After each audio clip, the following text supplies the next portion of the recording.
Hey guys, welcome to another episode of Eating While Broke. I'm your host, Coline Witt, and today we have very special guest, actress and host PORSCHA Coleman is in the building. Come on now. How are you? I'm good. We just cooking and things, not much. Yeah, you're already getting started. Why don't you go ahead? Started. I mean, you are not wasting any time. You know what I'm saying? On this show, we do have a phrase: "The broker the dish, the better the story." Yes. This dish was definitely under, I want to say $10 probably. Yeah. Go ahead and tell our listeners, what are you gonna have me eating today? Listen, so I'm gonna have y'all eating pigs in a blanket.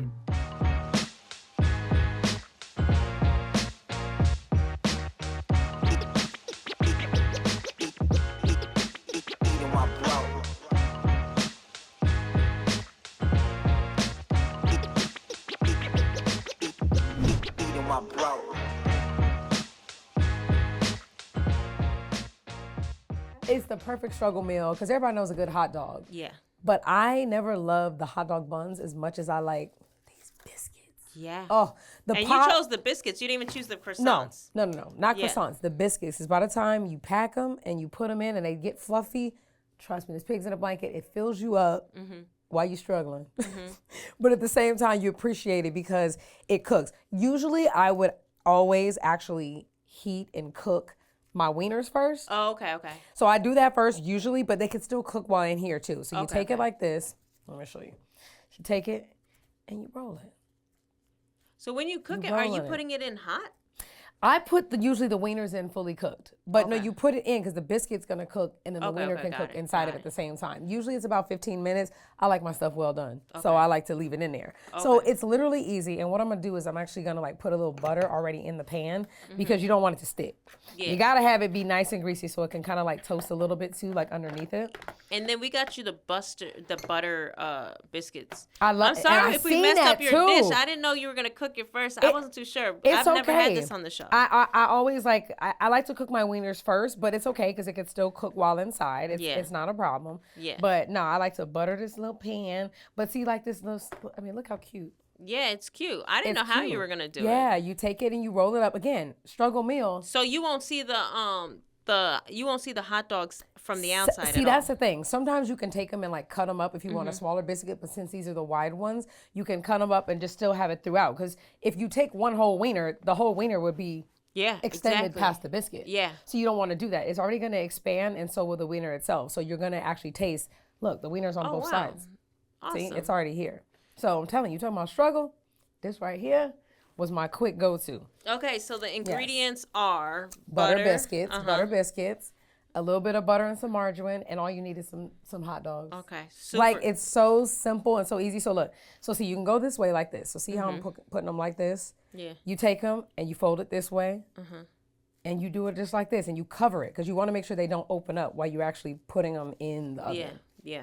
I'm telling you, it looks crazy, but it's going to be so delicious. I love it. I'm starving. I'm telling you, it's so good. And you don't ever add cheese or anything? No. Well, see, these are butter biscuits, though. Okay. So you can add cheese, but I personally didn't need cheese or like them necessarily in between it because, again, we ain't got no cheese. But I never tried it with cheese. But I never needed it because, again, look at these biscuits. These are already so buttery. It's gonna be good. I'm not gonna mess with your dish. I'm just getting creative from the sideline. Listen, I love it. So see, this one let's say I don't want to make it that long. Take it this way. You wrap it on, and that's the thing. We have more than enough wieners to work with these biscuits. So we're gonna take this up in here. You gotta roll it on down. And this is what you were doing to get through the hard times. Kid you not. So take me back to what was going on during these hard times. You know what? So I'm going all the way back to when I was 7. Okay. So we're gonna talk about a little project, a movie that I'm sure you guys will all know, called Friday. Oh yeah. I was a background actor at the ice cream truck in Friday.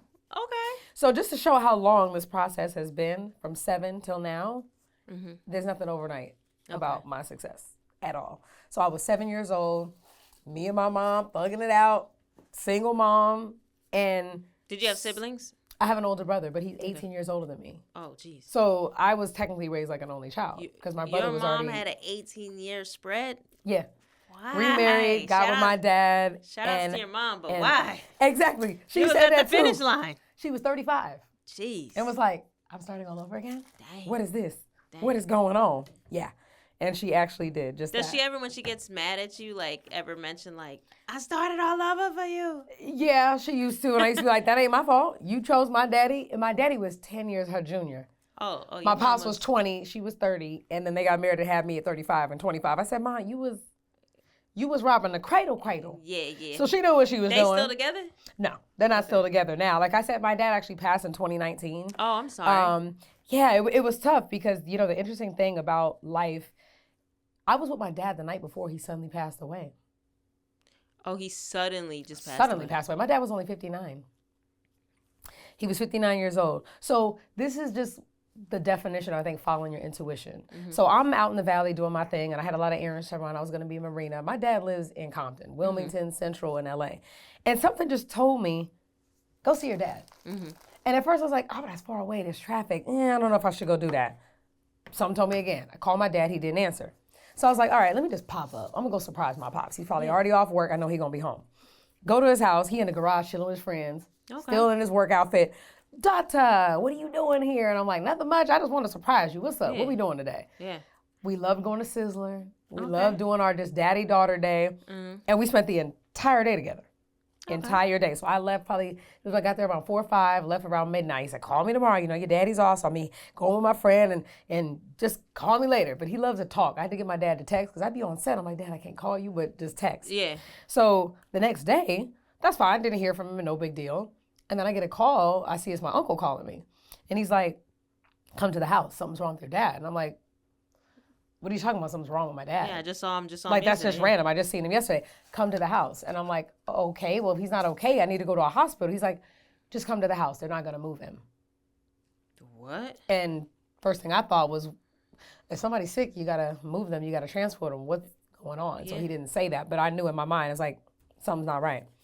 I was on my way to a premiere with me and my mom, and we literally diverted from the 134 freeway and went to Compton. And as soon as we pulled around the corner, I'm talking about cop cars, but people all in the streets. Because my dad was very popular. Mm-hmm. Just so you know, my dad had the key to the city of Compton because he saved people out of a plane crash that crashed into his house in probably 2011. Wow. And he was on Ellen DeGeneres and got the key to the city for saving people out of his house. So my dad was that dude. Yeah.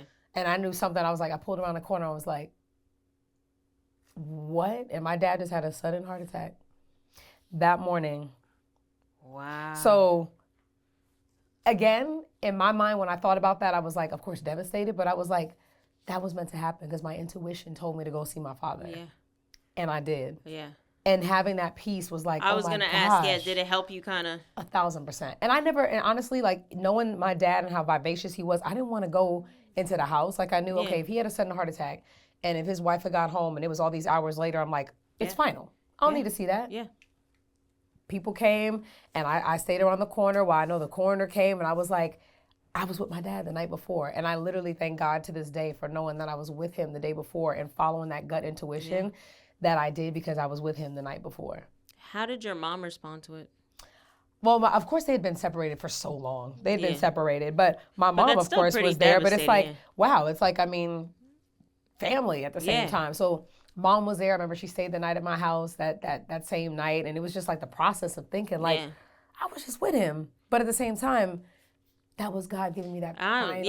That was God giving me the final moment. So to this day, I'm grateful. And even everything that I'm doing now, my daughter will always be bragging to his friends, oh, my daughter's on TV. You got to go watch my daughter. And I'm like, I know I'm making my pops proud. He's right in Inglewood at a mausoleum. Yeah. Anytime I'm driving by Inglewood, I go right to the mausoleum, go catch him up. Like, his presence is literally with me because I've had 2 people that had no idea about my dad's passing call me and say, somebody just, like, I don't even know mediums. Like, I don't do none of that stuff. Yeah. And 2 friends, I remember, called me one day when I was on FaceTime with them, and they were like, oh, you got your little date? Okay. And I was like, what are you talking about? Like, tripping. Yeah. And then, like, 10 minutes later, my friends were like, so when you FaceTime, behind you was a black guy in a bald head and a blue suit. Oh, wow. My dad is bald head and was buried in a blue suit. And I had just left the mausoleum that day. Oh, my goodness. And I was like, okay. I said, that's not scary.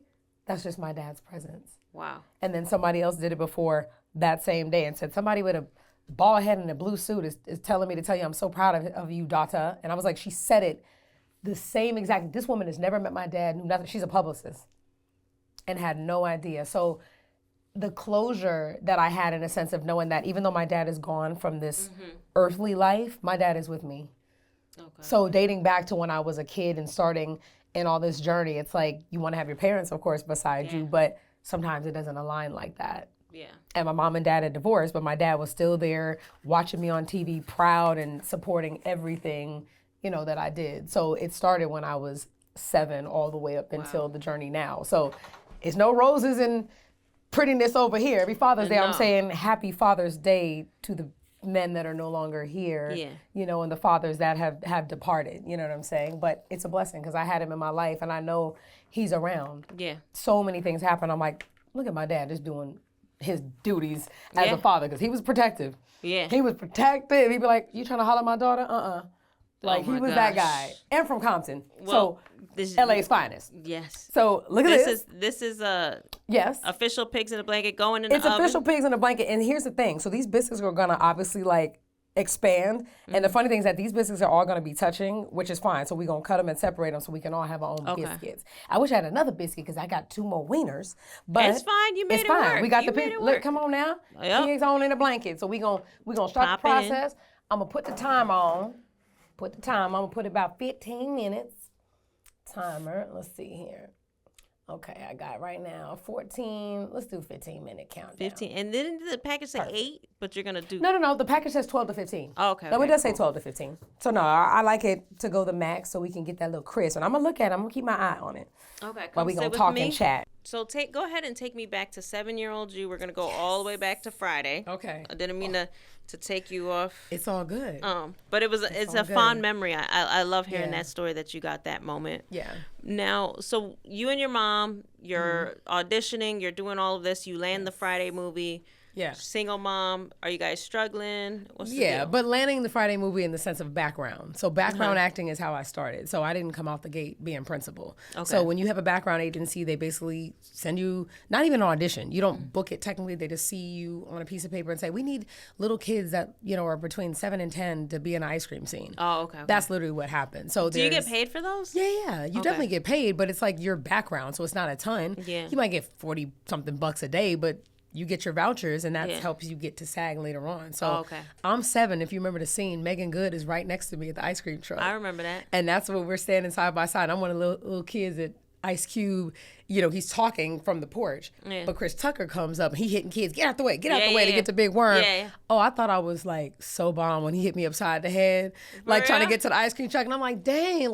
It was so funny and so cool because that was my first job. And I was like, oh, I love this. I can get paid just to, hang out with some friends and be on camera. It was immediate. So was it your mom that kind of brought this acting idea to you, or were you going to your mom I think I want to pursue this? It was both. I was already, I have video literally at 3 years old. I was in school plays. Okay. I have literally a video at 3 at the private school that I was at singing a song called Daddy, You're My Hero in a play. Aww. So I literally was already starting. So she saw it and just completely poured into it. At 5, YMCA, I'm singing I Miss You Much, Janet Jackson with a flashlight, 2 backup dancers that I had doing the Running Man the whole time. Okay, so you were already invested. Already. So what is your mom doing to support y'all while you're on this journey? Well, my mom had a job. She worked at the LA Unified School District. Mm-hmm. So she worked in busing, and then she was going for a promotion. The promotion didn't work out, and then she was like, well, I can go back to work, or I'll take you to auditions and just figure out the process from here. Okay. And at the end of the day, it's you need somebody to take you to auditions because as a single mom, how you gonna get there? You can't drive. Yeah. So my brother, mind you, who's 18 years, I was telling you, older than me, he's already in college. Yeah. So I'm 4 or 5 years old. My brother's at Washington State. And then he had actually got drafted to he played for the Raiders, the Oilers, the Niners for a bit. So my brother was gone. It was just me and mom's. Yeah. So my aunt and my uncle were already doing a lot of background work. Mm-hmm. So at that time, it was okay, you might do 1 or 2 jobs a week. So you can take them to set, but a parent always has to be there. Okay. So in between that process, my mom was doing it. If my brother was in town, he'd take me. And then I got an agency, and I booked 3 commercials that. Really? It took me 6 months to get my SAG vouchers. But now commercials is more money. Hello? Because at that point, you got to join SAG. So when you're in the union, you get more money. So I went from making probably 30, 40 a day to where I made thousands at a time. I did a Tide commercial, an Albertsons commercial, and another one was this Purple Moon, doll commercial. And at that age, they're putting it in an account for you? So you have a Coogan account. So 10% of it goes to a Coogan account, which is literally... Only 10%? Yeah. Oh, I thought 90%, then you get 10%. No, it's more of a percentage, but the parents are the ones that actually get the full amount of money. Oh. So 10% for sure is going to where the kids are, let's say they want to go to college and stuff later on, they have that little percentage, but that's still not enough. Yeah. If I'm being fully transparent, it's like when you think of a household, if a parent is not working, or if a parent is taking their child's money to live in the household, you're not making no money. Yeah. Because I remember when I looked later, I remember looking probably 10, 15 years ago, by the time I was 18, it was about $500,000 that I had made. But it was only a couple thousand in the account. Damn. Now, what? Yeah. Does that make you feel some type of way towards your parents? Yeah, I mean, if I'm being transparent, yes, because I feel like at the end of the day, no different than we've had parents, like look at the Raven Simones, you got Kyla Pratts. This is all people that I grew up with. Yeah. Megan, all of us. I knew their parents had jobs. Yeah. Whether they had one parent or two, they were working. So I was not thinking in the process at the time, okay, I'm supporting a household. Yeah. It didn't dawn on me till like I'm 18 and I'm like, okay, now I'm not moving out right away, but I'm paying for everything. And by the time I'm ready to go, which was still much later than most people end up leaving home.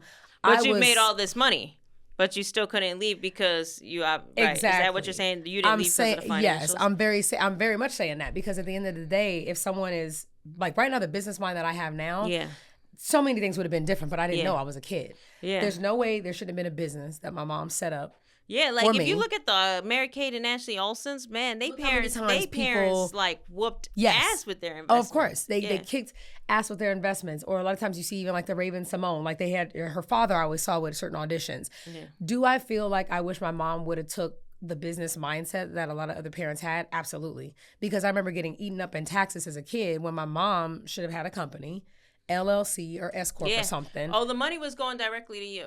Yes.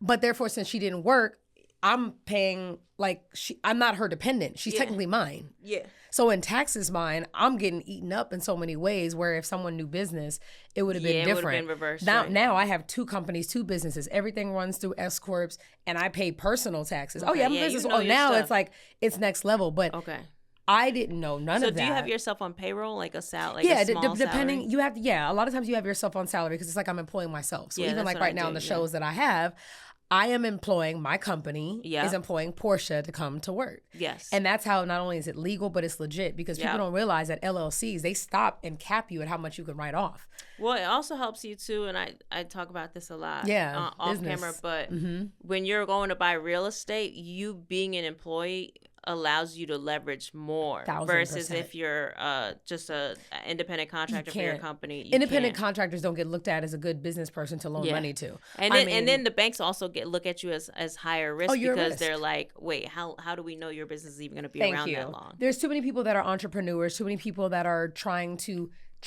And I hate to say it because this entertainment is full of people that are hoping to make it. But at the end of the day, if I'm a bank, I'm not going to give you $500,000 because you got a hope and a dream. Yeah. I would give you that money if I saw you had a company and you're putting yourself on salary and your company already grossed this money and you're paying yourself a salary of 80 or 90K. Yeah. It just looks different on paper. So in hindsight, of course, everything that I see now, I wish my mom had done. And there's a lot of tension that came from that once I let her know. Like, when did you let her know? Like, what age were you like? Oh, man. I got my license at 16. Mm-hmm. So when I got my license, the first thing I said was, okay, Mom, I want you to transition from this standpoint of being just my mom that's with me to being maybe a CPA. Maybe you could be a business manager. Mm-hmm. Maybe you could do this. I'm talking about, I'm like, so wait, college. She was like your mom, not your momager? Correct. The momager, I think a lot of people take that standpoint, but to me, if you my manager, you bringing jobs to the table. Yeah. So you're like booking your own jobs. You're dealing with the agents directly. Exactly. So she's dealing with the agents and calling them because obviously at that back then it was pagers. I'll tell my age. It's pagers. Yeah. You get a page, come to the office. You got to leave. You got to audition. Come because you have a meeting. So she's driving me everywhere. But at the point when I'm able to drive, and I got my diploma when I was 16 years old. I was legally emancipated at 16. I graduated a year early. Wait, you were emancipated at 16? So here's the thing. You divorced your mom? No. So let's clarify that. No, emancipation is in the system of schooling. Yeah. You're technically legally listed as an adult. Because when people are working on set, actors and kids can only work about like 4 to 6 hours. Yeah. So if I'm 16, but if I've already got my diploma, that means they don't have to send me to schooling on set. And if I've already legally fulfilled my obligation in the school system, I can work 12 to 15 hours like an adult. So you're saying emancipated in the school That's what system. it means to me. And emancipation is legally in the system of acting. Okay, because they have emancipation, like I know in New York, it's like where you sever that tie with your parent, where they're no longer legally and financially responsible. No. That's for sure. I've definitely seen a lot of kids that are like going through adoption and they're like, hey, okay, I want to emancipate from my parent. No, in the emancipation of acting world, it's just from the sense of, oh, you're graduated. Because I even remember the first time it really counted was when I remember I was 16 going on 17 and the Parker's audition came up. Okay. And I remember they wanted somebody like in their 20s. Yeah. So I was only 17. They didn't know that. But my agent, I was listed as an adult. Yeah. By the time I got on set and was working with Monique and all them, they were like, how old are you? And I'm like, I've already graduated. I drive myself to set. Wow. I'm treated like an adult in the system. So therefore, companies want to work with the kids, even if you see a lot of movies. Back in the day when we were watching Saved by the Bell, all them kids weren't high schoolers. No. They're in their 30s for a reason. Yeah. Power Rangers, all these different shows where you have kids, the actors are of age, they just play younger. Now, when Monique and those guys found out, like, hey, she's younger, did it cause a little bit no. It was totally fun because me and Countess Vaughn were not necessarily close in age, but we always had a vibe. Me and Ken L, Countess Parker, like, even Monique. I walked on set and the first thing she said was, we need to get this bitch some food. You too skinny. And I was like, here we go. Like, no, it was a vibe. It was so fun. But the fact that I had already graduated early, outside of emancipation, I did all my credits that I needed. And I already was ahead of my courses and was smart. So I graduated literally a year early. Were you going to regular schooling or were you doing private schooling? Yeah, no, I went to Hollywood High School, Performing Arts, right at Sunset. So you were busting your ass. You were really focused. You knew what you wanted to do. I was a school. I loved school and I loved working. So I went to school. I got all my credits. But at the same time, I wanted to be an actress. So I figured if I can go to school, finish early, I can get out and go to set in full time. So I got my diploma. Then I went to a homeschool and just took like calculus and just like some math classes to already be over. Yeah, like I already went over. Calculus wasn't even near my high school. The expectation. You got to be real smart to of get what calculus, I needed to do because I looked and as a junior I was like, wait, I could have graduated. Like at the 10th grade, I noticed I have so many credits because you get more credits when you're on set. I was like, I could have been out of school. Okay. So I checked out my junior year and I was like, I'm gonna go to homeschool for 2-3 months, and I'm glad I did because I ended up getting a Disney movie and I was not even gonna be home for my graduation. Wow. So I remember going to another friend's prom and literally celebrating my birthday in Salt Lake City on the set of Pixel Perfect. Wow. When I did a Disney movie, which is big now on Disney Plus. People go watch it all the time. They hit me. So at 16 though, you're starting to say, hey mama. Yeah, because I'm driving, I'm doing my thing. So I'm like, hey, I don't need you in that capacity. So maybe try to shift into this lane. So it's also like trying to adult in a way because you grow up fast when you're in entertainment. Yeah. Mind you, definitely having a conversation like that with your parents. You know, it's like you need that, like, because I know like I'm very self-sufficient, so much in a way where it's like it's scary where I'm like I have to let other people help me do things because I'm so used to doing it myself. But at 16, I'm like, okay, I got my license. I already had a first car. I got everything. So now let's try to transition into this phase of what you can be for me. But my mom is stuck on like, no, I got to be there. I'm gonna be with you and we're gonna be together. And I'm like, okay, so it kind of kept going, you know, for a while. And I'm like, okay, the transition has to happen because why am I going to pay another person to do what I'd rather pay my mom to do? Yeah. Because if you look at a lot of people that are celebrities, they hire, like Jamie, one of my good friends, Jamie Foxx, love him so much. Mm-hmm. His sister is his stylist. Mm-hmm. His best friend is his wardrobe stylist. His sister does his hair. He keeps his stuff in the family. And I love that because you trust your family. Yeah. So it's like you want to do that, but at the same time, if they're not capable of doing it, I'm also not going to be putting myself in a position to not have you doing the proper job when you need to go get training. Get certified or get training. Yeah. If you're going to be my CPA, I need you to study business. Yeah. Yeah. If you're going to be my manager, I need you to go study on how to talk to these agencies. So did she take your direction? A deal. No. So what is her capacity right now to you? Oh, that's interesting. Just mom. Oh, look at the buzzer. Oh wow. Look at the biscuit. Oh, look at the biscuit. It looks so good. Come on, you think I'm playing? Yeah, but you're not gonna get out of this question. I'm not gonna get out the question. Uh-huh. The capacity right now. Currently. Oh dang, we probably have to stop that beeper actually. The audio's they're gonna. Oh yeah. Okay, so let's stop the beeper audio. Stop it. But look how good. I got you. Look how fire it looked though. It looks hella good. Oh, I'm hungry too, girl. They're looking so juicy. I'm gonna hook up my ketchup on my plate. Oh man, are they getting this? Cause y'all see my biscuits? No. Or no? So you're gonna see it right here. Okay. Oh, you know what? You just reminded me to do my job. Come on, it's okay. Oh, bruh. Oh wow. Look at the pigs in the blanket. Wow. The pigs are in the blanket, and that's what I told you. Now, why do you use the biscuit? Did you answer me before why you use the biscuit and not the croissants? The croissants are too flaky. Oh, really? Yeah, so croissants are too flaky, so therefore I love flaky, but the thing is that they're going to fall apart if you're cooking them too long when you're cooking also the wiener. Okay. So that's the only thing. I love flaky, but these biscuits also have a little bit of to them, so that's why I told you I needed the butter, because see, look, when you put the butter, baby. Is my recorder recording above you? I'm just curious. It is? It is, for sure. I remember we turned it back on. Okay. So see, you got to get the butter. Oh, I turned it off. No, she turned it back on when she came back in. But then I just turned it off. Oh, you turned it back on?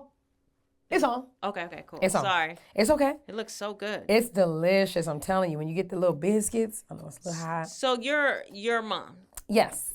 Is she at mom capacity, or is she at I'm doing something capacity? I want her to be at mom capacity, but I think if we're just being transparent, because a lot of people go through this, in the shift in dynamic when it comes to their kids sometimes growing up. Yeah. I had to choose myself over what my mom was kind of stuck on, because I think at the point when someone gets angry with you because they're not around in a capacity that they want when you're telling them what you need, it can get a little toxic. Yeah. So I kept telling her what I needed and what was important, and for her it would go over her head. She didn't care.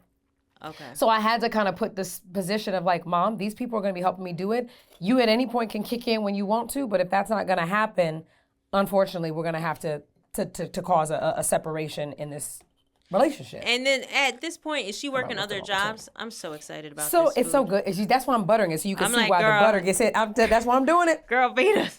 That's what I'm doing. I'm getting you to your biscuits. I'm preparing your biscuits. I think I would hope that she's, of course, proud, which I think it's that dynamic. But at the same time, if someone's proud of you, they would reach out to you too. Are you guys not talking? No. Aw, dang. No, and again, I feel like it's only a matter of time. But here goes back to. But how long have you guys not been talking? Is it like a bad month? It's been longer than a month. Okay. It's been longer than a month. And I'm only saying this from the standpoint because I think the power of healing is what people need to know and understand, and choosing yourself. Because sometimes parents' job, I think, is to raise their children to be able to fly off and Yes, I have this discussion with my husband all the time. Like, I think our responsibility is to kind of be the stability, and that's it. You have to prepare your kids to leave you, because at the end of the day, you're not going to be around forever, and your kids have to be okay without you. I've been so self-sufficient for so long, but I realized doing that, I enabled my mother to be self-sufficient. Well, that was going to be one of my questions, because it seems like you are very self-sufficient, but wouldn't your mom, who had a role to play, where did this independence come from? I think the independence came, well, in a way, technically from my mom too. If my mom's a single mother, you grow up watching someone do it all alone, right? Yeah. So technically, in a way, that helped me see, like, okay, I could do things on my own. Because, of course, I'm young. It's not like I have a man or need something. I had managers. I had agents. I had people in my life that were there. But when it came time to do business, when I was like, wait a minute, y'all, look at this, though. Look at these. I'm telling you. If you don't slide these over to my plate. I told you that. I'm telling you, my little pigs in a blanket. Grab one. I've never been so excited. I'm telling you, grab one. Woo. Take it.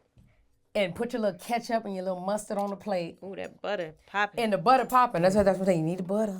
You got to get the butter. That's why I put a little extra on there in case. I like butter. I love butter. That's what I'm saying. You got to get the butter on the biscuit. I'm excited about Put that if you want a little Dijon too. I usually just do ketchup. And shake up the ketchup because you don't like it to be, the watery part going to come out first. Yeah. So how long have you and your mom not been talking? So it's been a second. I think it's been, I mean, I looked back and the last text message was November or something like that. But even still. Divorced Sisters is out. You didn't get a congratulations? No, but. Damn, that sucks. I mean, sorry. No. As kids, you're thinking about it in the back of your mind. We're talking honestly. My thing is that I wish that people, and this is with anybody, and that's when I had to separate the difference between, you might need to cut into it. If not, just take a bite. Let's take our first bite. Do you want to do it? Yeah, I want to do it. Come I'm on, starving. dip it in. Take a bite. Okay. How we liking? This is my go-to now. How we liking it? This is my go-to. Make sure you get the wiener in there too. Mm-hmm. I'm gonna eat this whole thing. It's good. I'm telling you, she likes it, y'all. First of all, she killed her biscuit and her pig in a blanket, so I'm gonna say this is a hit. It's a definite hit. Yeah. Yeah. You know, I will definitely go home and do this for my child. You know, for your kids, like, we making pigs in a blanket today. So if you want them more crispy, you don't have to put as much butter, but I like the butter because it just seeps it in, right? So good. This is brilliant, easy, and it's brilliant. Right to the point. And it's like less than $5. $5. Get you some biscuits, pop them open, put them in a blanket, and that's why you see I rolled them like that, so they stay tight. Mm-hmm. So even though it looked like they were mush, when as soon as the biscuit expands, it still keeps it. So you see the wiener on the outside here. How do you feel about the way you did the hot dogs today? Listen, I was fine with the hot dogs. Like I said, I usually cook them before, but the hot dogs are already, like, it's fine. The hot dogs are cooked. That's why I wanted to do it at least a good 15. Made it my last. It's so good. Yeah. I ate the whole thing. Tearing it up. This is my hope, and this is what my thoughts are. Well, this is a contribution of your mom right here, right? This is a contribution, because she used to do pigs in a blanket for me.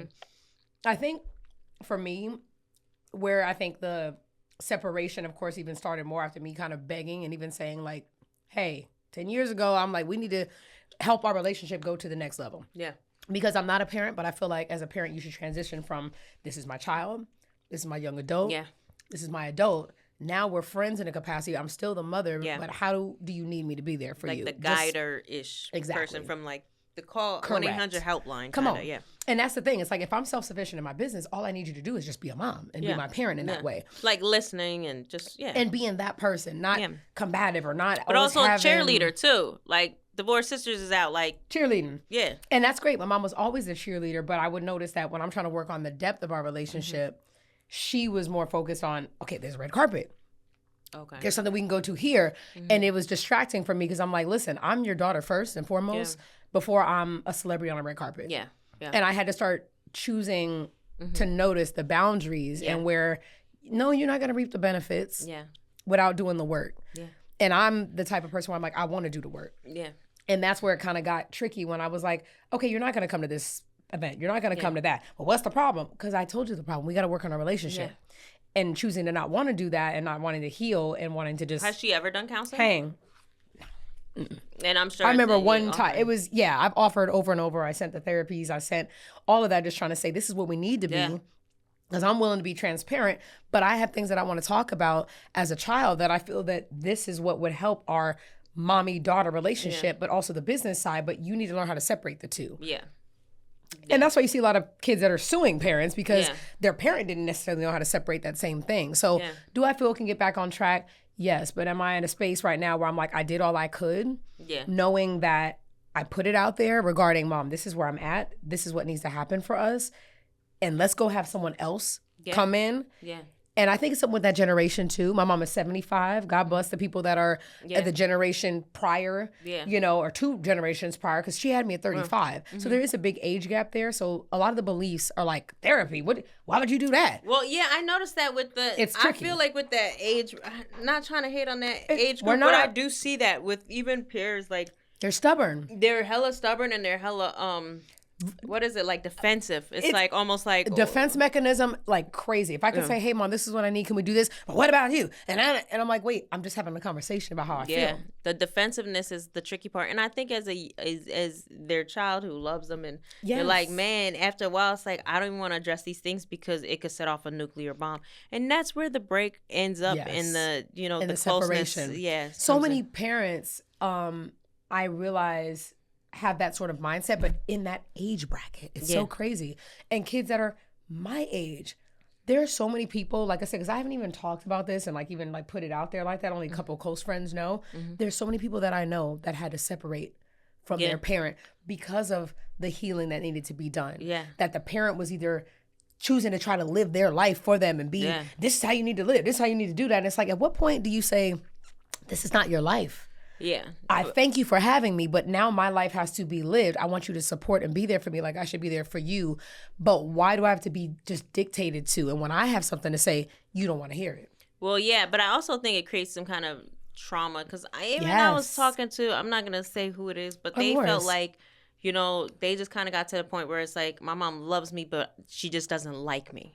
And I was like, Now that's wild. Because that's what happens, though. If your parent continually shuts you down, you're just like, you know what? 1000%. I know this person would take a bullet for me, but they just don't like me, and I've accepted it. So I no longer come to them with either something amazing, or I don't come to them when I'm in a hard pinch. True. Because I just feel like this person that I love so much, that I know loves me, but just doesn't like me. And I feel like it creates a trauma. That creates a trauma. And I had to look back when I thought of, like, when you think of your firsts. Yeah. Your first car, your first apartment, your first wins. I looked back and I was like, my mom hated on all those. See, I hate that. Yeah. Like, I'm just gonna be even more transparent. I was proposed to, and the guy went to my brother to ask him, was like, hey, don't tell her mom, you know, like, I'm just coming to you because I know her father's not here. And my mom had the nerve to literally tell me the night before, no, you think I'm lying. No. Had no idea. I had no idea. That sucks. And I was like, wait, first of all, my brother knew. So I mean, my brother disobeyed and went to go tell moms. Yeah. Moms held it for months. And I was like, oh, yeah, me and my guy are going on a trip. Oh, we're going on a trip overseas or something like that. Well, you know he going to propose to you, right? Well, what you think? And I was like, wait, did she say, like, you know he's probably gonna propose? No, you know he's gonna propose to you. Yeah, he already reached out to your brother and he already asked for your hand. I'm talking about all of that. My first apartment, I remember, and I'm gonna just say this too, because again, we eating while broke and we talking about it. Yeah. I didn't move out till I was like 30. Really? But again, it was my place. But my mom was living with me, but I was like, it's time for us to separate and go. But wait. Hated it. When you say your mom, so it was like, was it like her place, you paying the bills, or your place? No. I was 13. We moved. I'm on the lease. At 13 years old, I'm on the lease, you're on the lease because we move in together. Yeah. But the place that we got, my friend is the one who gave it to us. Like, it was a nice apartment complex, 2-bedroom, 2-bathroom. Like, I'm on the lease. The reason why I'm saying if it's my place is because if I'm 7 making checks, and then I'm 13, 14, 15, all the way, I'm paying. Yeah, you're paying the rent. So it's like, and I wasn't tripping. Mind you, me and my mom had a good relationship. Yeah. But I started noticing the more that I started trying to be independent, the more it's like, you can't do that. Why are you doing that? You shouldn't be doing that. And I'm like, that's weird. Like, getting a car is a big deal. You didn't like that. Now, you got the car yourself? Yes. Okay. Of course I got the car myself. But then I don't know if she like set it up in a way where it felt like it was coming from her, or was it just very open? Like, no, hey, it never came. No, it never came from her. I got a car on my own. I went to a lot and was like, oh, okay, I want to go get a car. Yeah. So I called my friend and was like, hey, what do you think about this car? It's like literally like this. Mind you, it was already a used car, but it was still only a couple thousand miles. I'm like, this is a great steal, and I'm like, I don't know how my mom's gonna take it. I started realizing like. Oh, you started realizing early. I started having to watch certain things that I was sharing. I'm like, damn, that's not fair to me. I have to watch what I have to say. That kind of goes back to what I'm saying, where you kind of set that tone of the trauma, right? You set the tone of your trauma, so your defense mechanism is stronger than it even should be. Your survival mechanism. And that goes back to me saying. And that also why you were so independent. Yes. And I'm like, that and makes sometimes sense, it's not a good thing. Independent. Yeah, your independent came from a lack of. Sometimes your independence comes from the mentality of, I got to do this because I have to fight for myself and my own right to speak up. If I'm a kid supposed to grow up and be happy and supported in that regard, but I'm being tugged like, no, you can't do that. No, you shouldn't do this. No. And I'm like, I'm not a no person. I'm always going to think something is going to be the grass on the greener's other side. The glass is half full, not half empty. But someone is pulling at you. You're like, now is it them that has a problem with what you're doing, or are you just not being allowed to fly? Well, you can see it. You can see it. Even when you tell the story, it's like, I think about this car. Instead of calling your mom, you're like, I'm calling the friend. And I called a friend. And then I'm still concerned on how she going to take the news. And I'm still concerned. Yeah. And even at the point when So when you go home with the car, how does she handle it? So here's the thing. I didn't even go home with the car.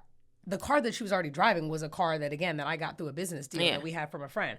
I called her and like, oh, hey, come take a look at it. I called her to the location. Yeah. Had her show up. My friend is already there. She's there. And I'm like, guess what? I'm going to get this car. But why? We already got a car. I'm like, we have one car. We need 2 cars. Yeah. So I got a license, Mom. I need my in my mind, that makes sense. Control. Because if you have one car, you can't go without me going with you. Yeah. You can't go unless I tell you. So again, it was that control factor. So kind of like being a child actor and wanting to flourish and do that, but someone is not letting you do that. it creates a power struggle. Yeah. And at some point you have to realize, okay, if I'm giving you the first car moment, the first apartment moment, like I moved out and my mom didn't talk to me for a whole year and I paid her rent and mine. Didn't talk to me. That whole year? Entire year. Didn't even speak to me. Yeah, that's a lot. And I'm like, I'm not supposed to be paying your rent. Now, is there a part of you that we're hoping to, like, maybe at some point she'll go, man, I have a good daughter and I'll just, I'm just saying. At some point, I was like, that should kick in. But what I did was I said, Mom, you need to go take your chances and do this career as well because I feel that's what you want. I feel you want to go act. So I got my mom with my agency. My mom booked a stand-in role for Cicely Tyson and got her vouchers like this. So I'm thinking, first thing I say is like, okay, I used to do background work. I don't want my mom at 70 having to do that. I paid $3,400 for her to get her SAG card. Mm-hmm. So you're like, yeah, but I also think that was an interesting plot twist right there to say maybe you want to do this too. It sounds like the daughter is the mom and the mom is the daughter. That's what started happening. And I'm like, okay, I can take that role, but I shouldn't have to take that role. Yeah. So by me giving and providing in that kind of way, I kept feeling like I was getting shut out in so many different ways. Yeah. Shut out by, it's like, but you should be happy for my wins. Why is it not this support factor that I should be having from you? So let me let you do it so you don't feel like you're missing out on something. I go do that during COVID, and then it's still like, I'm not getting phone calls. You're not talking to me. You're still not trying to go to therapy. It got to the point where I was like, well, I'm not paying a phone bill no more. You gonna have yours, I'm gonna have mine. Period. If you're not calling, texting me, we're not gonna be talking. Yeah. Unless you call me directly on my phone line that I pay for, you're gonna pay for your own. So I just had to start pulling away from certain things. How did she respond to that? Anger. Yeah, of course. Again, if someone... Because at this point, it's entitlement, I would imagine, yes. Right? I think it's entitlement, but also like, you're supposed to take care of me. You're supposed to do this. You're supposed to do that. And I'm like, I didn't know that was the role of your children, is to just take care of their parent. Not if their parent is not sick. Yeah. Not if their parent is not unable to do stuff. Now, is she working at all during any of this? My mom is, like, she did a job in fashion, which I remember my brother got her. Yeah. She worked at the fashion designers, but me and my brother were always providing for my mother. Yeah. She did little things here and there, but it was never anything full time. Like, because when your brother was, you said like right after 18, he started going. My brother was gone out of college, but my brother did well. He was in real estate. He was, I mean, that's when real estate was kicking. All before the crash, he had money. He'd be like, y'all rent is $500-$600. Do it. Like, because we were under rent control. This was 25 years ago. Rent was cheaper then. Yeah. So we were always in control of that, but we both always were trying to find ways for my mom to, Mom, you can't latch on to my brother no more. You can't latch on to me. Let's get your own independence. So my mom, that's her unhealing self in her situation where she doesn't want to let go of her daughter because she's afraid of what that looks like for her. Yeah. And I had to... And then her identity could be wrapped up in it too, right? 1,000%. Everything was Portia. And I realized my mom doesn't mean any harm, but she has to understand that, Mom, you have to have your own identity. Yeah. You need to walk in a room and say, I'm this person, not Portia's mom. Yeah. And that's where I started having to realize we do need our own identities. Because I'm like, I need to have... You realize it's fairly early too. Early. I think another thing that must have been tough to accept is, and I learned this very late in life, I would say like 36, around that age, where I was like, I like to put people in, and I no longer want to change people. I put them in their proper categories. Girl. So I'm like, if you are, I have friends that are like ride or die, that are like happy for me when I'm up, will kill anybody when I'm down, will be sitting, girl will fly in, watch Pretty Woman, get the Rocky Road, and we're going to sit and watch these movies while we go through this breakup. And then when you win, they over the moon like they won the lottery. But then you have another type of people. You got another side, which is, I'm down for you when you're down, but I'm not excited when you're up. Oof. And that one, I think, is the hardest one to understand, because you know this person is down for you and they would kill for you, but they just not happy when you're up. Correct. And that's one of those things where you're kind of put into the position of dimming your light to make someone else comfortable. And I love what you said about putting people in categories and letting people be who they are. I think the healing for me happened not even a couple years ago, when I realized my mother is who she is, my brother is who he is, I am who I am.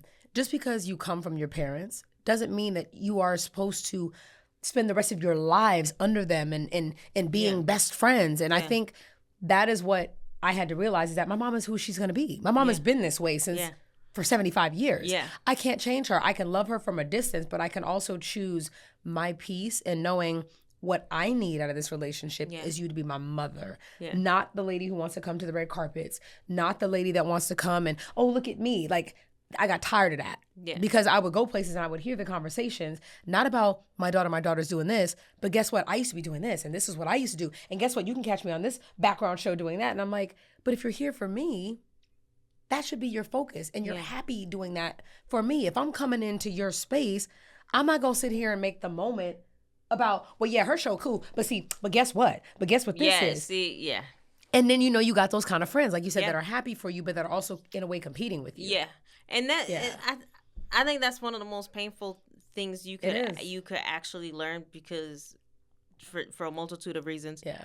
But past that, I think the difficulty with being someone's child, and I only know this, I have a daughter. I don't know if you have a daughter or a kid. No, I haven't had any kids. I have a daughter. It's so new to me. It's weird because I feel me and my husband both try to do whatever happened to us. We want to do everything in our power to not do it to her. Mm-hmm. And what I noticed with myself, and I think with other people, is like you have this like unreal amount of, I just want to know my parent loves me.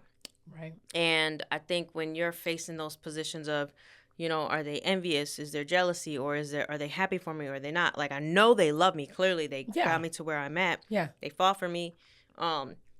That question, how do you navigate, or do you ever navigate that question of like, is this real love? Especially when they can go a long time without calling. Yeah. I think everybody loves different, for one. Let's just say, like you said, you and your husband are trying not to do maybe what your parents did to you because you want a different, whether it's a different life, a different outlook. You go through things and you're like, okay, I want to prevent somebody else from doing it.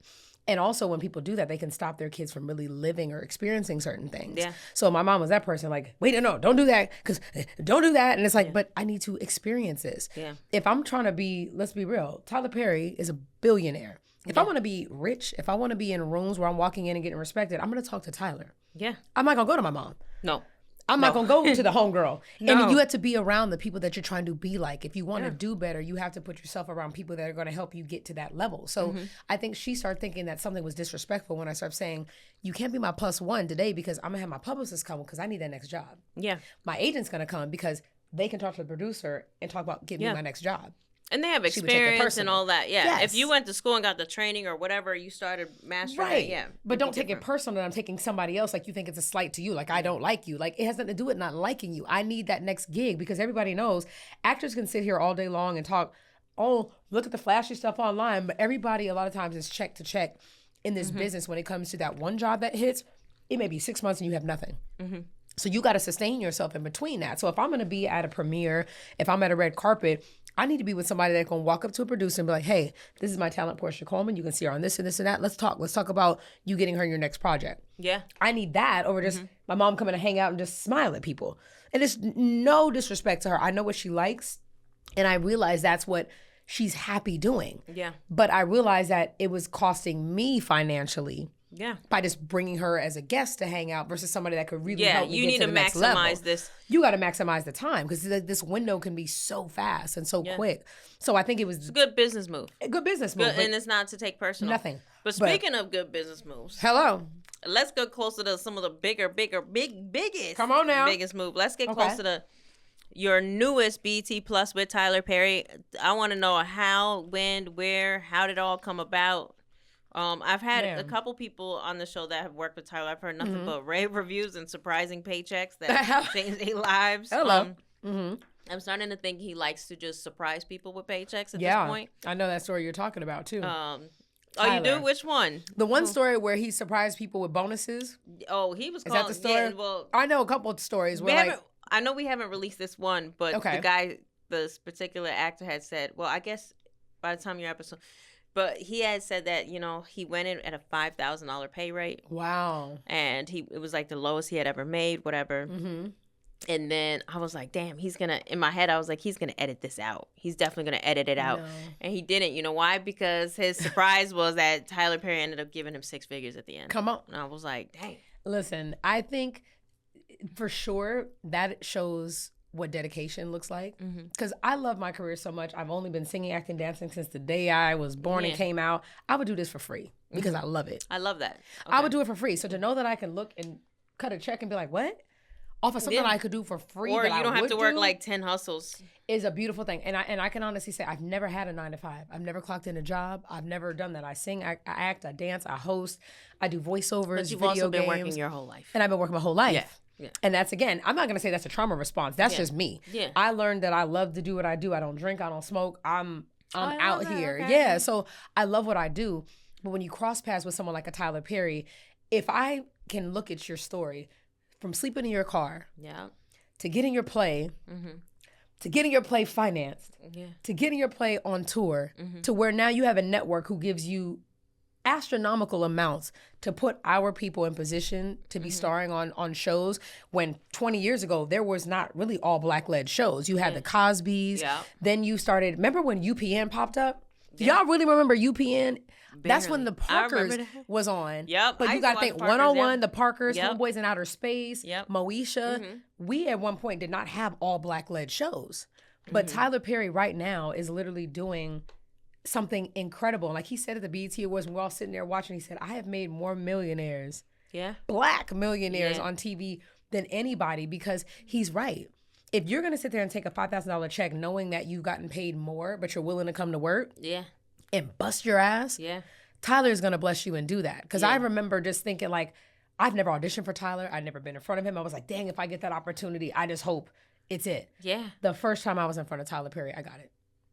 Tell me about it. Tell me how you got there. Tell me the whole backstory. It's crazy. I mean, it's fast. If anybody knows about self-tapes, 2020, COVID, everything shuts down. So nobody's really in rooms anymore. So they say, hey, here's the audition. Here's a size. Put yourself on tape. Find a reader. Mind you, got to find a reader. Set your camera up. Set your lighting up and do all of this stuff by yourself in your house. Okay. So mind you, it gets overwhelming a lot of times because you got to find people that's available to do that when you got to audition in 24 hours. Self-taped it. And I remember clear as day, I got to shout my girl out. I love her to death. Dr. Shamel Bell, very accomplished. She helped start the Black Lives Matter movement. She used to be she's a doctor. She does everything. But she was out and about in LA. I said, girl, you got a second? Can you come self-tape for me? And she was like, yeah, sure, whatever you need. I got the audition for Tiffany. So if you guys watching the show, the girl Tiffany has the big curly hair. Her real name is our girl Brianna. And I auditioned for that. I put it on tape. 48 hours later, my agent called and was like, hey, you got a call back. And I was like, oh, great. They said they're going to send us the details. And I'm like, oh, mind you, I'm thinking Tyler's in Atlanta because I self-taped. And you knew it was for Tyler Perry? Yeah. Okay. It clearly said, the reason why I knew is because it clearly came out as Divorced Sisters. Yeah. Mind you, I'm like, BT Plus, I watch Sisters. They're 9 seasons in. Yeah. Divorced Sisters, I'm like, not a new franchise. So I told my agent, push for this. Yeah. I said, I know the casting director. Shout out to Kim Coleman. Love you too. I call her like cousin because we have the same last name. I said, please push for this because I think I'd be great for this. And this is the role of Tiffany. Yeah. Go in, send the self-tape. 2 days later, Tyler Perry's going to be at this audition. 9 in the morning off of Sunset Boulevard. I'm like, I'm waking up at 6 in the morning. And this is during COVID? This is during, this was at the top of the year. Okay, got it. Right now, we're only in July. We shot this show in March. But I'm saying you sent in your self-tape during COVID. I'm talking about during COVID is when you don't go in audition rooms. Yeah, got it. So that's why when you said the process, the process wasn't seeing Tyler first. It was me putting my cameras, my lightings up, looking at the scene and reading with my friend off camera and just sending it and hoping I get a call. 48 hours later, I got that call. Tyler Perry's going to be at the space, off of Sunset, in person. And I'm like, so mind you, I'm like, okay, I already got my sides memorized, what to expect. I'm like, let's go. Walk in the room. There's like 100 people in the waiting room. I'm like. How do you feel in those moments? And that's what actors, again, you walk in the room and you're like, oh, back to these days when you're seeing every girl in the room. I'm seeing guys. I'm like, I don't know who's auditioned for this part.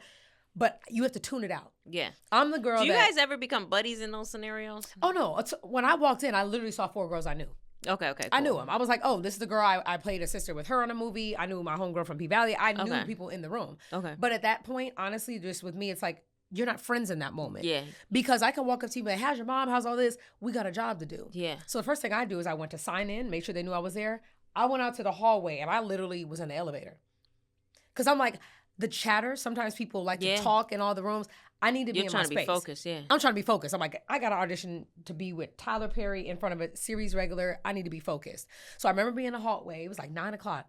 9:30, they said, oh, Portia, you're on deck. And I'm like, okay, I'm on deck. Wait, before you get into there, when you say focus now, is that when you do, I mean, I see a lot of actors do this, or like the bigger ones, be like, I was in that whole role during the whole taping. No. No, that's one by the time you get it. Okay. But I'm talking about the time when you're in the audition room, you got to book it. Yeah. Before you even get to set. I'm not thinking about working on set. I'm thinking Tyler Perry's in the room. But I'm saying when you're doing that focus, are you in character or are you just memorizing lines? My mind, what I do, and this is a hack for me, I put my AirPods in.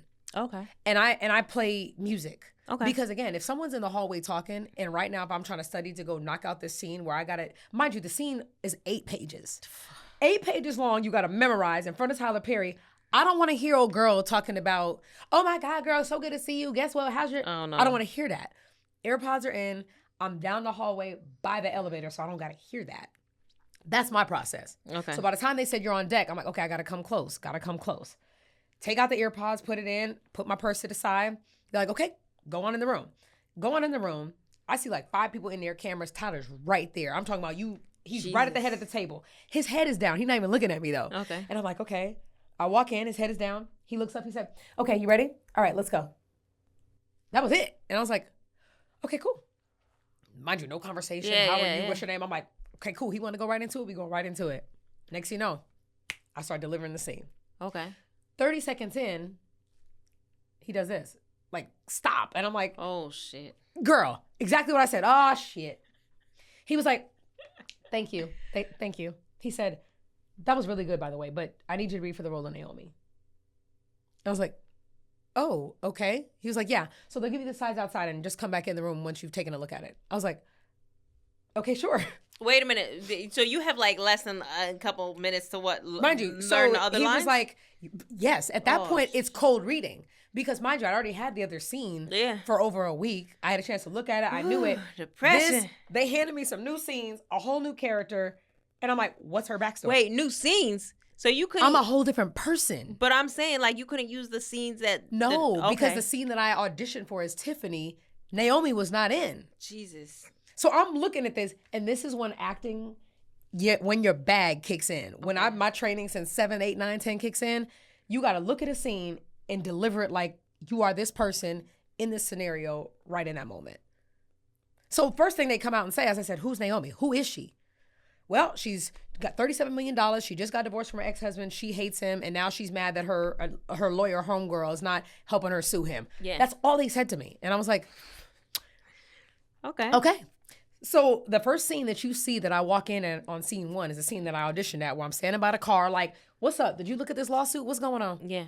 And I remember after all of that 15, 20 minutes walking back in the room, and he said the same thing. Okay, you ready? Like, it was no conversation. Mm-hmm. Mind you, I have a great memory. So what I usually do is when I looked at it, I said, I'll be damned if I'm being in front of Tyler Perry glued to the sides.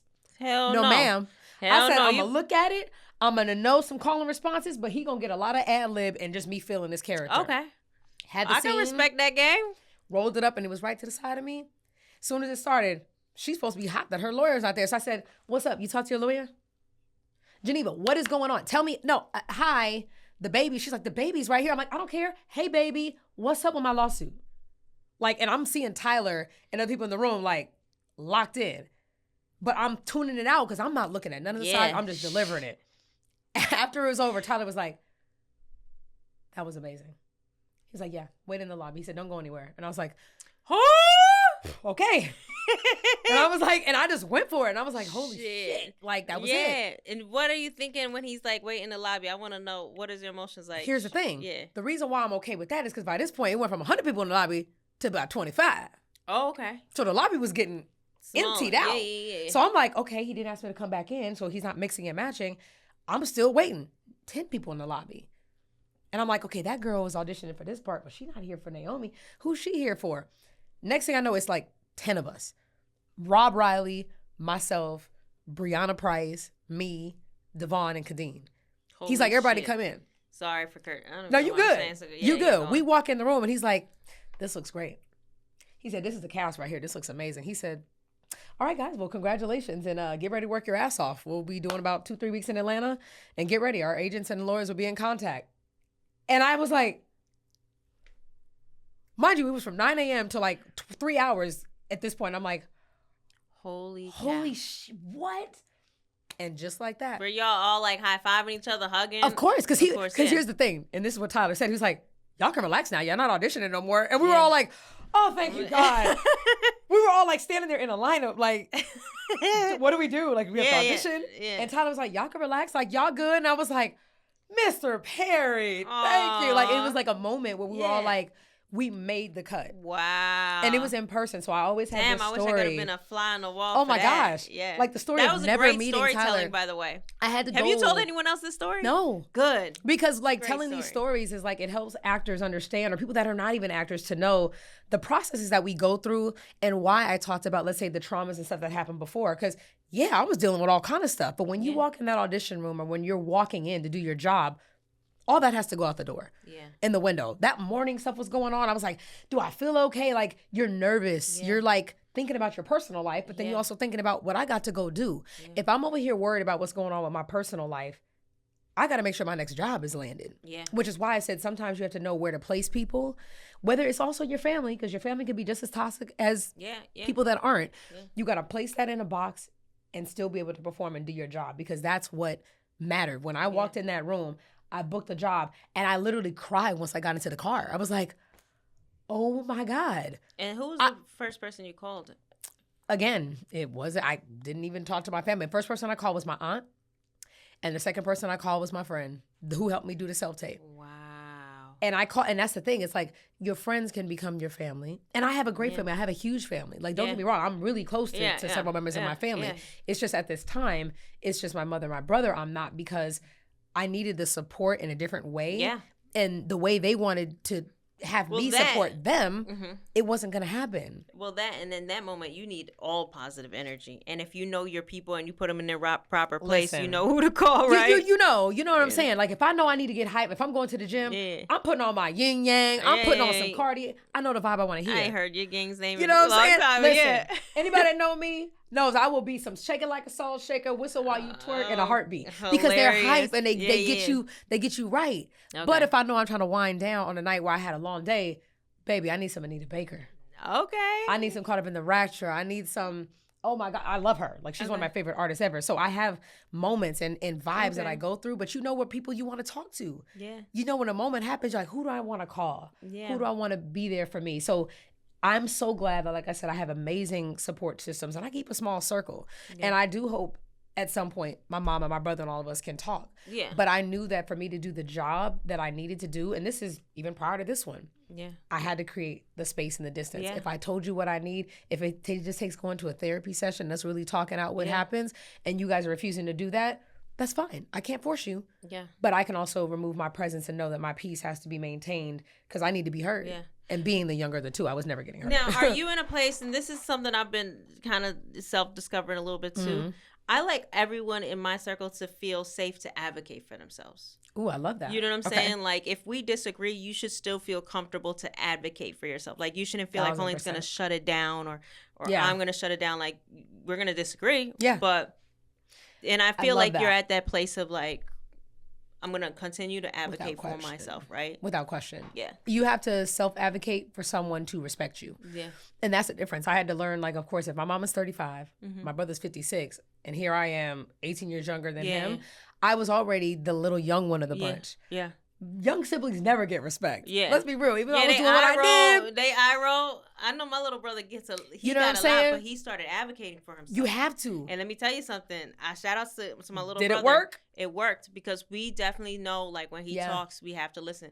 Now, don't get me wrong. As a sibling, you're always going to laugh. You're going to laugh. No, but it's the truth. Older siblings have that entitlement. Like, I'm the older sibling. Like, you ain't been whatever. Through shit. When I tell you, my brother always told me that, you ain't been through shit. And I'm like, okay, but I'm trying to tell you from my perspective what I feel. And does he also advocate for your mom too? Like, you know, I understand her kind of. It was a standpoint of like them riding the fence of like, you know, again, I was always the middle person. My mom is like oil, and my brother's like the water, and then when you put them together, it just don't always mix. So I was always that middle person that's creating the peace between their disagreements. So the moment I started having my own voice and saying, this is how I feel, then it's like, but you're not on my side.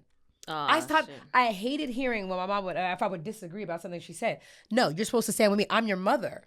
Yeah. But that doesn't mean that I have to agree with you. That's the mindset. These are all old school mindsets. It's the mindset. And it's I've done so much healing on it and studying of what it is. People are fixing their own ways a lot of times. So where they can't break that ideology of what they feel. So I'm not gonna debate her on what she feels, but I'm also not gonna get downplayed and like, F you. You don't know what you're talking about. Yeah, but you call me for everything. Yeah. You call me to take care of you. You call me because I know everything about the computers. I know everything about technology, but you need my help all the time. Yeah. So don't act like you need my help, but you don't want to listen to me. Yeah.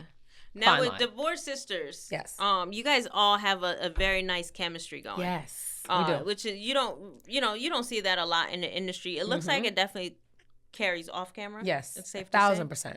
1,000%. We all was out there, like I said, 3 weeks. The first week, we all just bonded. We all got together. We went to bars. We went to eat. We hung out. And I already knew LaToya because we did a BT Plus movie. We played best friends. LaToya had already knew several of the girls. Like Geneva and LaToya already knew each other. Kadeen and Brianna. Like everybody had kind of somehow knew each other in a way. So it was perfect. Okay. And when we locked in, if we're looking at the story saying we got to be friends for 20 years, we really got to come and had little things. So even there's a scene in like episode 2, I think, that I love where me and Brianna are in the kitchen and I'm telling it like it is. Like, girl, you need to love again. When's the last time you let a nigga be with you? Excuse me, I didn't mean to say that. Yeah. But when's the last time you been with a man in a kind of way? Because you over here judging me because I'm stuck on my ex-husband, but you ain't even had a chance to be willing to go date somebody because of your trauma. Yeah. And she has a moment where she's like, you're right. I haven't been able to let go. And in that moment, me and her, I was like, we need to have a thing. Are we going to do this? We going to pump? What is going to be our little thing? Yeah. So every one of us have a thing that we ended up doing on camera organically that we thought about to be like, how would me and you interact? What would we do? Me and her are both dancers. So we were always going to do like some dance stuff and be like, that's our connection. So the connection that you see on camera is very real. The support is there. We have a group chat. It's called Divorced. So every time something come out. Yeah, I saw that. And we said that. Like people asked us. Cute. So we chat each other. We're always like saying, girl, that scene you did was so powerful. Now, have you guys ever rallied up against Tyler? Hilarious. Never plotted, Tyler? Never talked back, nothing. No eye rolls. No, because honestly, Tyler is like, and you never know because when you have somebody like Tyler, you write, direct, produce, you thinking you got to be every line must be perfect. Yeah. When I tell you Tyler lets you go. Okay. Like there's one time I remember one word, and I'll say this. Okay, we're just funny. I was like, "Ooh, did I tear it?" I said. Like, because this character cusses a lot. She will say, I see that. This is literally in the script. So it's like, she is that expressive type of person where she'll say certain words. And I remember I put God in front of one of the words. So I'll just say it. It's goddamn. Yeah. I didn't know that was going to be a problem because I'm like, goddamn. And that kind of way, he's like, nope, we don't combine God and a curse word. Nope. I was like, sorry, Mr. Perry. Okay. We'll go back and do that one line again. That's why I was like, okay, cool, because Tyler is a God-fearing man. Yeah. I'm a God-fearing woman. I was like, okay, my bad. I'm in the scene so much. I'm over here saying, God damn. He's like, no. So we've never banded against someone that knows what he's doing. Again, if you look at all the shows that Tyler had. Nothing, set him up. Listen, Tyler took us to his house. Baby, when I tell you, first of all, we were all like. I would have been having too much fun over there. Girl, we went to brunch. How about just getting to the house? Sweetie. When I said, I would have done it in front of him though, just have a little fun. No, Tyler's so fun. Mm-hmm. Tyler's the guy who'd be like, I want to hurry up and get done so I can go drink later. Like Tyler's mad cool. Okay. But when I tell you, when we all got the invite, I'm talking about the Sunday before we started working on a Monday. Tyler's like, so you're gonna be getting a call about coming to my house for brunch, and we were like, you're kidding, right? When I tell you, they sent personal cars to come pick us up. The ride from his gate to get to his house was like 4 miles. No way. How big was the house? Was it like a castle? Okay, this is the best way I can. Times 10? 5 times 10. The best way I could say it is there's a scene in one of my favorite movies, John Wick. Mm-hmm. One of the last John Wick movies when they have this big fight on the staircase when they're fighting. The house that you see in John Wick literally looks like the house that we were at with Tyler. It's not even. It looks like a stage. It's like, what is this? The freak out. Helicopter. Plane. It's helicopter, plane. He got a plane. He has a plane. Yo, just shout outs to Let Tyler me eat my business. I'm gonna tell you this. I'm gonna speak this into existence. Eating While Broke will do a Tyler Perry MTV Cribs version of Eating While Broke. Wouldn't that be fun? Girl. To go into his mansion with his planes. If he ever let somebody see it, I'm just saying he has a plane. To know that you can charter a plane just to go eat with your friends. I know other friends that like really know him. When you say a plane, like a helicopter plane or like a private jet? Like a plane. That's like sitting in his yard. United Airlines, Southwest. That's a plane. Get the freak out. He can charter Did you at least say, hey, can I go check it out? God, no. That's doing too much. You know, even while broke, I would have been like, let me get you a plane ride too. That was too much. First day before filming? No, ma'am. Yeah. Before filming, yeah. You ain't trying to get fired before. No. Yeah. First day, I'm not trying to be too personal like that. But the fact that he has a plane in his house, again, I'm thinking of what was he eating while he was broke? Yeah. Because he was sleeping in his car. Yeah, he went through it. Before he even had a chance to have these plays and to get an opportunity where he's giving us money to come to set, which his studio is like nothing you've ever seen either. Yeah, I heard it's really It's incredible. I need to go down there. It's incredible. Just so you know, he has an exit off the freeway. While you driving in Atlanta, it says Tyler Perry Studios. That's the exit you get off at. Insane. Like So when you're working with him, do you feel extremely motivated that the sky's the limit now after experiencing all that? Absolutely. So you okay. Cool. And just so people know, we shot 16 episodes in 8 days.